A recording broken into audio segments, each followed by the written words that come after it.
Okay, eccentricity, what is it? Well, what it is this. It's kind of the ratio of the ellipse given the C divided by the A. And that's going to tell us in a sense how elliptical it is. Because here's what we know. Note that if E is less than 1 for every ellipse, we know that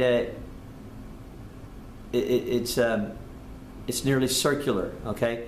Foci are close together, and the ratio of C divided by A is really, really small. So, in that last problem, we had an E that was really, really small, okay? So, here we go. Here's what we're going to do to look at this here. Remember, A is the distance from the center along our major axis. C is the distance from the center to the foci, okay? So, if C divided by A is small, the orbit is more circular, okay? If C divided by A is large, it's much more elliptical. It looks more like this here. That's kind of a general little like picture. The E just kind of lets us know how elliptical it is. If it's very tiny, it's very close to a circle.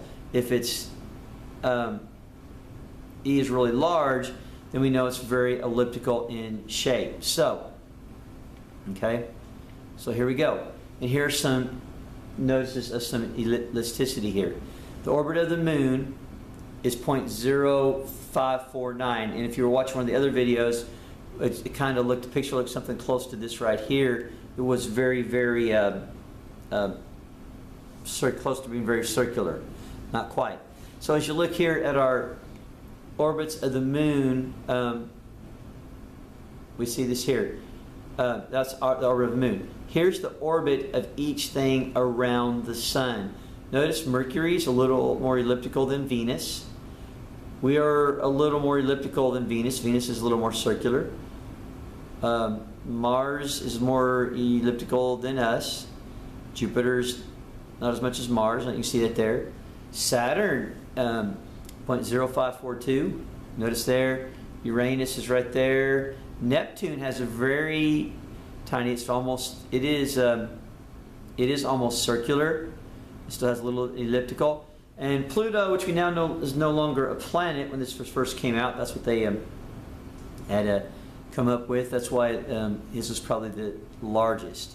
All right. So that's what eccentricity is. There's some examples. Okay. And that's what that's all you have to do to find eccentricity is just take the C value divided by the A value, and that will tell you whether it's a elliptical orbit or not. Okay. So thank you.